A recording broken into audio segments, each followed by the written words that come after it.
Ladies and gentlemen, please welcome David Morgan.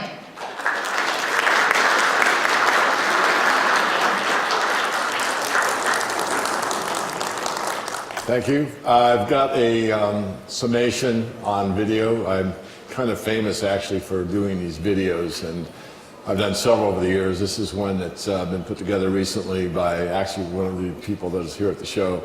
So we'll go ahead and roll that and get you a little hyped up on the silver market. We'll start with that.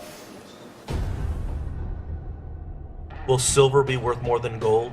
Did you know there is actually less investable silver than there is gold?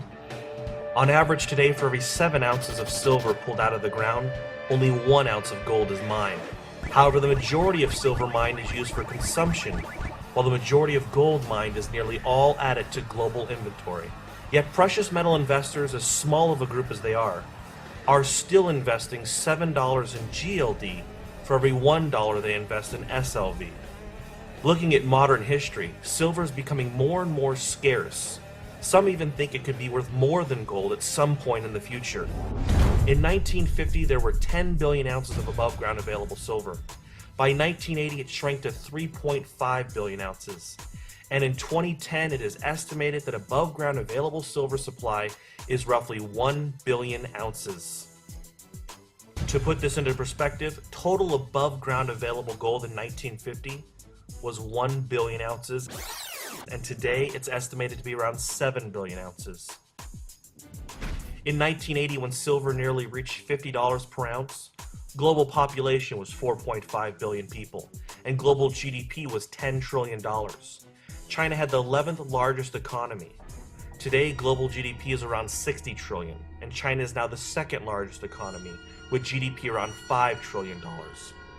10 years ago, China exported 100 million ounces of silver per year. Now China is importing 100 million ounces of silver per year. So the population since 1980 is up 55%. Global GDP is up 500%. Above ground available gold is up 600%.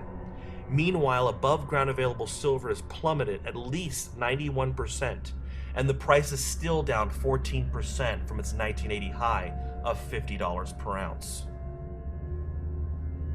To say the opportunity in silver is enormous is an understatement. Looking at the historical silver to gold ratio of 15 to 1, silver is highly undervalued. Today it takes 40 ounces of silver to purchase 1 ounce of gold. Even when ignoring the above ground supply deviation, mined metal production could at the very least bring that number to 10 to 1. Silver, not gold, is being consumed more than ever, and again, it is a fact that there is less above ground supply of silver than gold. Industrial demand for silver is up to 18% in just the last year. The need for silver is growing by the day. Silver is being used for bandages for wound care, batteries, brazing, soldering, cell phones, computers, satellites, high-tech weaponry, lasers, digital technology, clothing, electronics, circuit boards, ink, solar cells, water purification, wood treatment, antennas, RFID chips, freeway toll transponders, passports, and the list goes on. From 1990 to 2000, nearly 1 billion ounces of above ground available silver disappeared to consumption. Yet industrial demand for silver was only up 35% by the year 2000. Today it's 54%. And looking at new uses for silver, the silver production deficit will only widen. China since 2003 has been growing its solar energy base by almost 100% every year. By 2014, the world will need 130 million ounces of silver just to satisfy 1 year of global solar demand.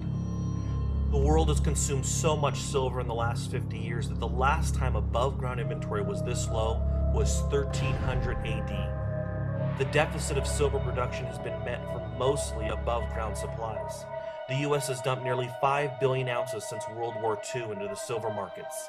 But as of 2010, according to the USGS, government stockpile for silver are listed as none. The supply and demand deficit continues to be ignored by global investors year after year, decade after decade. However, recently more and more people are learning the fundamentals for the silver market. Recently, major coin dealers in the US have reported the demand in dollars for silver is now equal to the demand for gold. Total mining production for 2009 was 710 million ounces. Total demand was 889 million ounces. That is a mining production deficit of 179 million ounces. However, recycling is making up the difference currently. Could silver one day be worth more than gold? The demand for silver will continue to increase, yet mining production is only able to keep up for the next few years. After that, we could be depleting the above-ground available silver supply, possibly by the end of this decade. Why? Even in the worst-case scenario, silver demand will increase in these three main industrial areas: food processing and packaging, water purification, and energy. Just these three demands, which would remain even in a recession, are projected to exceed total silver production by the year 2017. This cannot be guaranteed, but the trend is clearly in place. Now, the other demand is for investment or monetary concerns. Do you think that individuals around the world are going to sell silver as the currency crisis accelerates? Are any of the major silver holding companies and ETFs finished buying silver? Is new demand developing due to the high price of gold and people understanding that silver has better fundamentals and is superior to gold? Silver, not gold, may be the greatest investment in human history. How often does any generation get the opportunity to invest in a finite resource that is becoming more valuable for both industry and wealth protection? Buy real, get real, be real.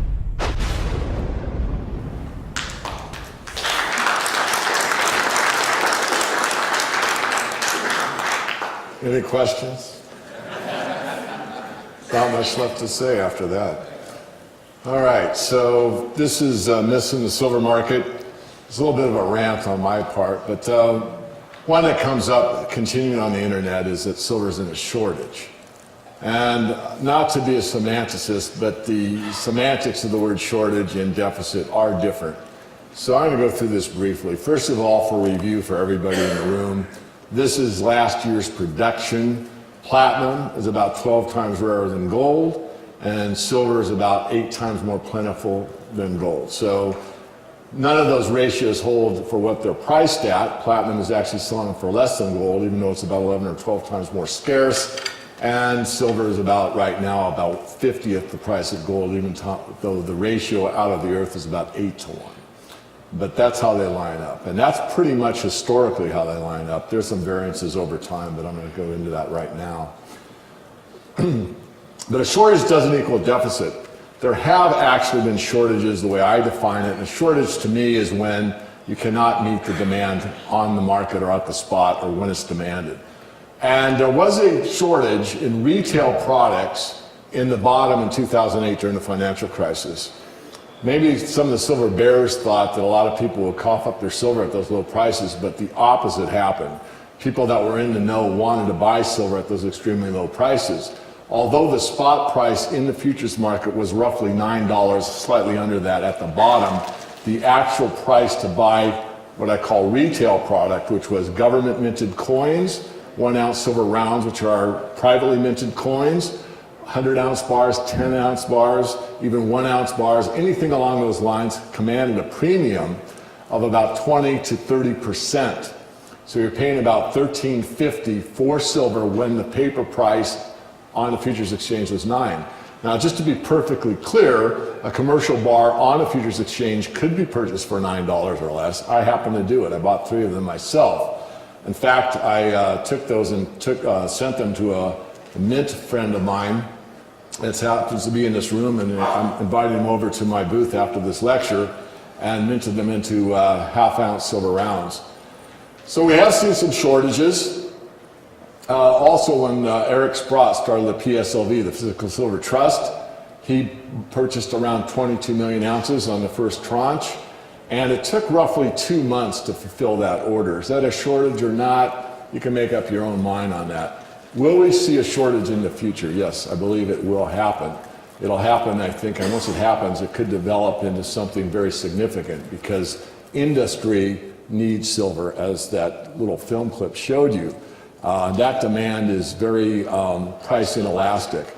When you build a $5,000 refrigerator and the total content of silver is about $12, if the price of silver goes up tenfold and you have to pay $120 for it for a $5,000 refrigerator, it's called pricing elastic. They don't give a darn what the price of silver is, but you cannot manufacture that product without it. If that ever happens, and I'm forecasting that it would, or could, I think it will, then you're going to see a rush from everybody that really doesn't warehouse much silver to get this just-in-time inventory, because they'll have to close down their production line without it. The supply-demand curve looks like that. Remember, a shortage and a deficit are different things. The demand curve from 1990, I know the chart starts at 1992. In 1990 until about 2006, there was greater demand than there was supply for silver. And that deficit between those two lines was made up by above ground stockpiles. That little film pointed out, between 1990 and 2006, roughly 1.5 billion ounces of silver went into the marketplace to fill that gap. After 2006, we've actually been technically in a surplus. I tend to believe that's probably fairly accurate. And I get a little blowback on that because a lot of people that followed my work early on were concerned that if silver isn't in a deficit anymore, then what's the use of buying it? Because now, it looks like we're at the margin and there's a little bit more out there that's available than, it's more supply than demand currently. And I say, if that's the way you think, that's fine. But apply that same logic to the gold market. So we look at it in raw numbers, everyone can understand. What I'm saying is, you've got roughly a 6-month supply of silver above ground, but in the same context, you have a 40-year supply of gold above ground. Gold is a monetary metal, and that's the reason you can have a 40-year supply above ground and continue to see the increase in price. And I think everyone in this room knows all the arguments about that, and it just boils down to the financial situation globally. Silver has every attribute of money that gold has. And because of that, and it's more affordable, I think you're going to see more and more demand on the silver side than the gold side going forward, only because there's a lot more poor people that want to protect their wealth as there are people that are able to afford gold once it gets above 2,000 or so, pick a number. But the idea, I think, is very clear. Photography is killing the silver market. It's true that digital photography took the silver market substantially down. The amount of silver halide processing now is roughly significantly less than it was in 1999. Digital has come to the fore. Almost everybody here has a phone that has a camera on it. It's all digital. It's great. Remember when that myth was started, silver was at about $4.80 an ounce. It's been as high as 48. It's about a 10 bagger. So how did that myth work out for you? Anyone that didn't buy silver because of the photography lie didn't understand what was going on. I had to go through great detail about the photography myth in my book. I'm not going to lecture for an hour on the myth, but the basics of it is all that silver was recycled. People had the idea that photography used silver up like it does in most other applications. In photography, it was all recycled. So it's a zero-sum game. If you used 1 million ounces in silver halide film, you got 1 million ounces out or 100 million ounces out the next year, and on it went. So it was a zero-sum game, but most people didn't understand that. Again, I went through it in my book in rather good detail. This is a chart that shows pretty significantly what happened. You can see the photography, silver halide processing, down significantly. I never argued that point. I said, yes, it would, but it didn't mean anything. Again, the price went up tenfold while this photography myth was pervasive throughout. A lot of people didn't really understand the silver market. On the other hand, the electronic side has come up, and of course, that helped the market, and that's why we've got higher prices along with investment demand. At high prices, silver will be recycled. Now, I want to be very clear here because over and over again, especially in the silver community, you hear that there's less silver available than gold or something that's a little bit vague like that. And I want to be very specific here. The amount of above ground silver that's in investment form is less than gold in investment form. The amount of above ground silver that exists in all forms is probably 20 billion ounces, okay? So let's be crystal clear on that.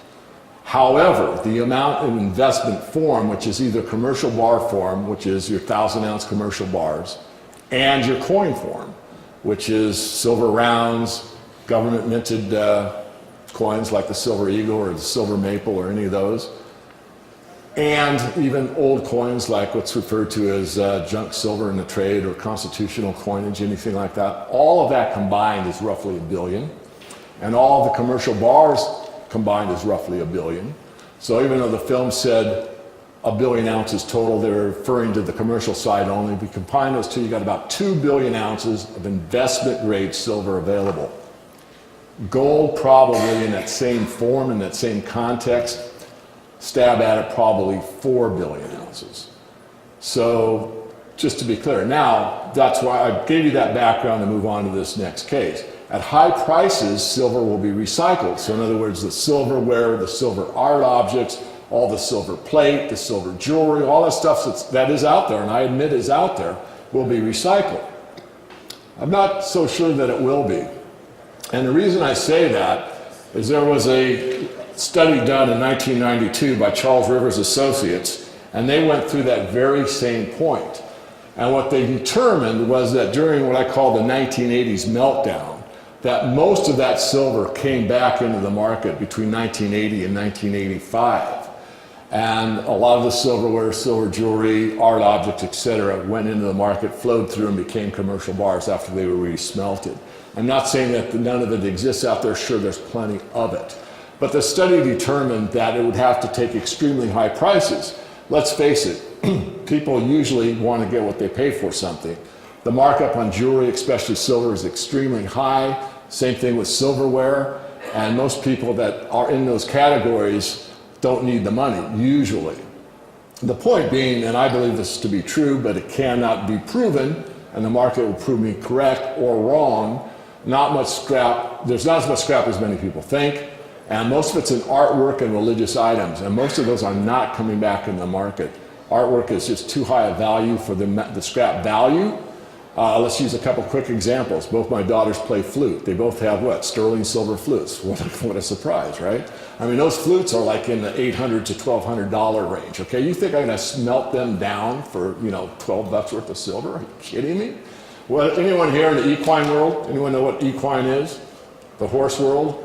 I'm on the English side, but the Western side, there's lots of saddles that have like silver all over them. You see them in the parade sometimes. Some of you guys do know this stuff, I'm sure. You think a saddle that they spent $8,000 for, that's got maybe $400 worth of silver, is going to be pawned for $400? So you got to use your head about this stuff. I'm just giving you a couple of examples. I'm just suggesting to think these things through. You don't have to agree with me, but at least think about them. All right. High prices, will solar be recycled? The answer is yes. It probably will be. And silver's high enough. But the demand for solar is extreme. It's growing just as projected by Jessica Cross out of London a few years ago. I took her work and gave her credit. She's the one that said she thinks that we'll see 130 million ounces per year used in solar demand starting about 2014. So far, she's pretty much on track. Silver's price is driven by industrial demand. Certainly it is somewhat. It does make up over 50% of the market, but it's actually the monetary demand that's continuing to push the silver prices higher. It's always the margin that moves a market. It's the last buyer that sets the price.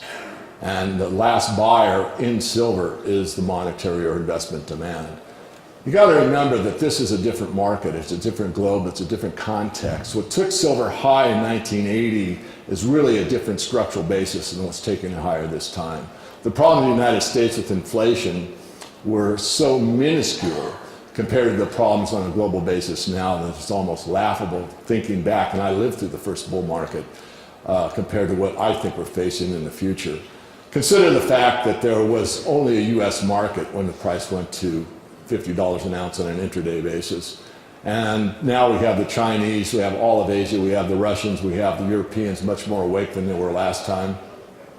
There's less silver available than 1980, probably by a factor of 50%. I'll be conservative there, so there's probably half as much investable silver as there was in 1980 right now. The monetary base is 600%. Let me explain that before I get in an argument with anybody. I'm talking about M1, I'm talking about checkbook money and pure cash. I'm not talking about credit, which I don't consider to be money. I consider credit as credit and cash as cash.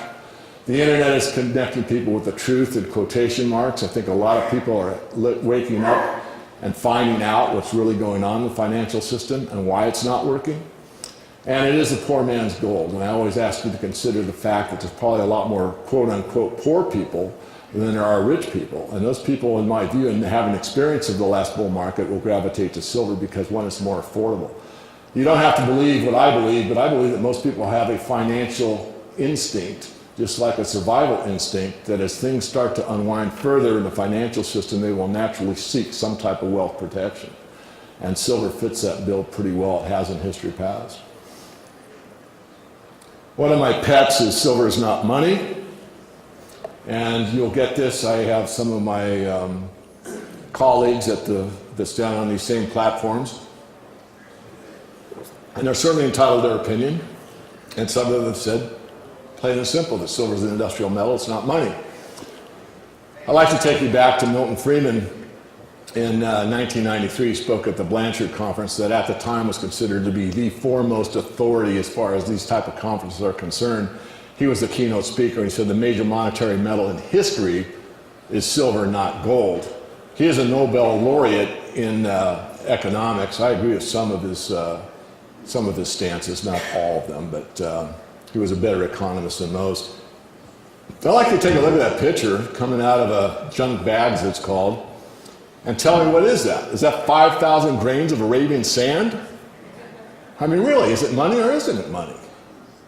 I mean, I think it's pretty clear, especially if you go back to the 1792 Coinage Act with the Constitution and look at what money is defined as. A dollar is a weight of silver, right? 371.25 grains of fine silver is what a dollar is defined as. You know? So, it's money. I mean, I won't back down on that argument. The silver specie standard, which means silver coin standard, was widespread from the fall of the Byzantine Empire until the 19th century. It lasted longer than the gold standard. In 52 countries, the word for money is silver. In other words, the word money and silver are synonymous. How many are on my mailing list? Just put up your hand. Some of you got my latest email about a week ago or so that talked about, watch this little video called The Empty ATM. Put up your hands if you watched that. If you were paying really close attention to that during that whole half hour, whatever it is, the gentleman out in Argentina was saying plata, and that's silver. But he's speaking about money. He said he wanted his money out of the ATM. Plata. Plata is silver. So for me to go to the Latin-based languages and say that, silver is not money, I'd be saying, well, money isn't money or silver isn't silver. They wouldn't understand what I was talking about. The Chinese character for money is a building with silver bars, not gold. The Torah. Anyone Jewish in here? I'm sure there are. So anyway, the point is that they use silver as money in the Torah. It's not gold. It's silver. It's only in North America where we have about 6% of the world's population that are brainwashed into thinking that only gold is money. The rest of the world doesn't agree with you, so I'm on the other side. Price and price expectations. This is always important. Everyone wants to know how high the price is going to go. But before we actually visit that, I'd like to try and get everyone to do a paradigm shift in their thinking. And the reason being is that everyone focuses, in my view, on the wrong thing. And the reason that we all do that, and I'll include myself in that, is because we're taught to estimate or determine our financial worth in terms of dollars. And a dollar is a floating, vague concept because they change. I mean, if you have an ounce of silver, does it ever change? The mass of a silver coin or a gold coin is always and everywhere the same throughout the universe. It never changes. And really, people seek consistency. They seek something tangible and something constant in their lives. The only thing that we can be guaranteed in life is change. Things change, and they're changing more rapidly than ever. But a coin, the coin standard, is stability.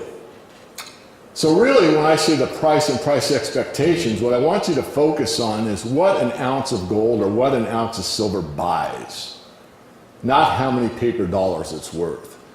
Everyone in this room, unless you're brand new, knows that the historic, worn-out mantra about gold is an ounce of gold will buy a men's suit, a fine men's suit, and it's always been that way. Well, it hasn't always been that way.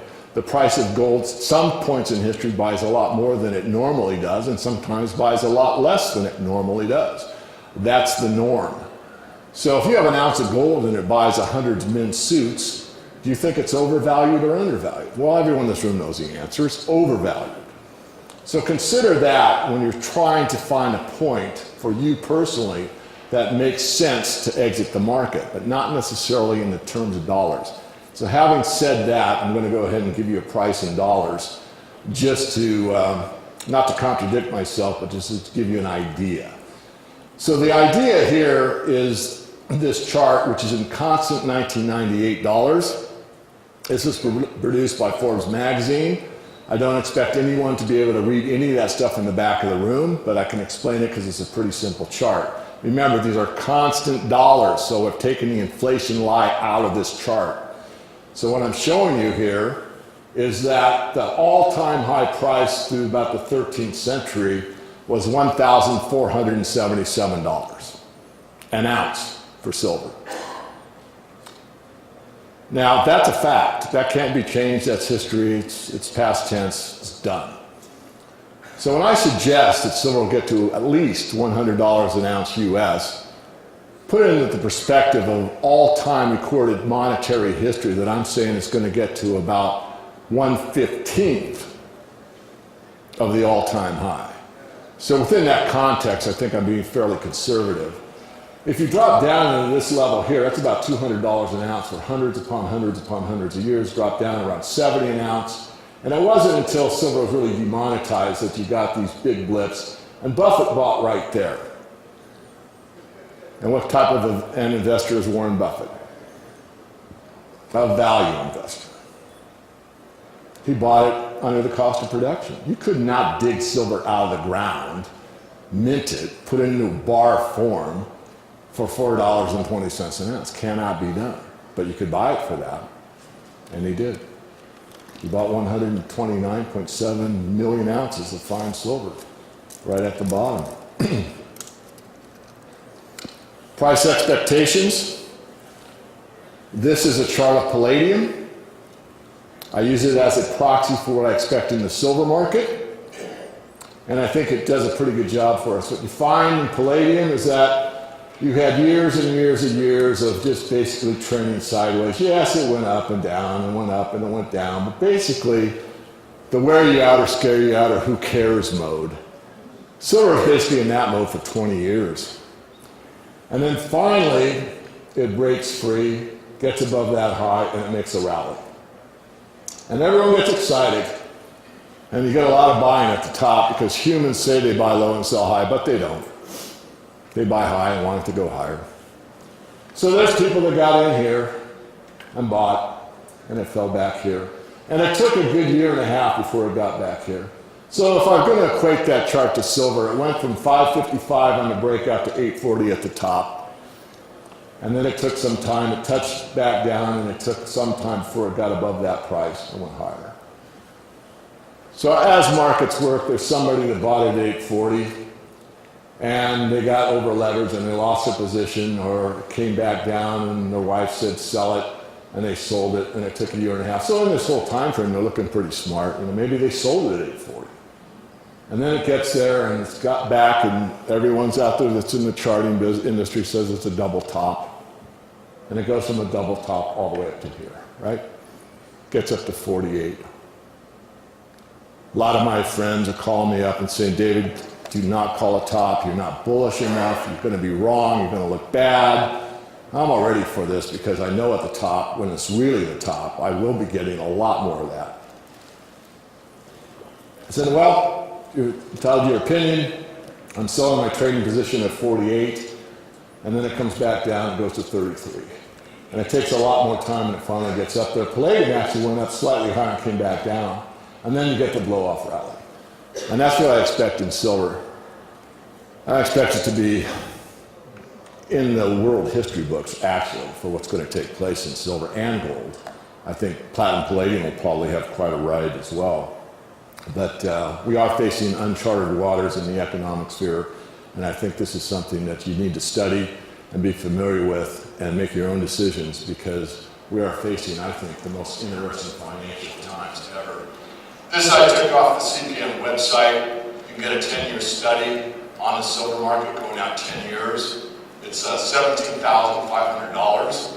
I would like to just suggest that if you Come and buy my newsletter. We have those on the table. You'll get one. I also will pay you to buy my newsletter. I have 20 of these. These are 1/2 ounce minted coins that I told you about earlier that I had minted from me from a friend of mine here in this room that has the logo for Silver Investor on the back. And it's worth today's price probably $16, no, $17, $18. So I'll give you that if you sign up for the newsletter, but I only have 20 of them, so that's the first 20 people. So I'll give you the 10-year study that I did, and I'll give you one of these coins. And that is my pitch for today. Thank you very much for your time.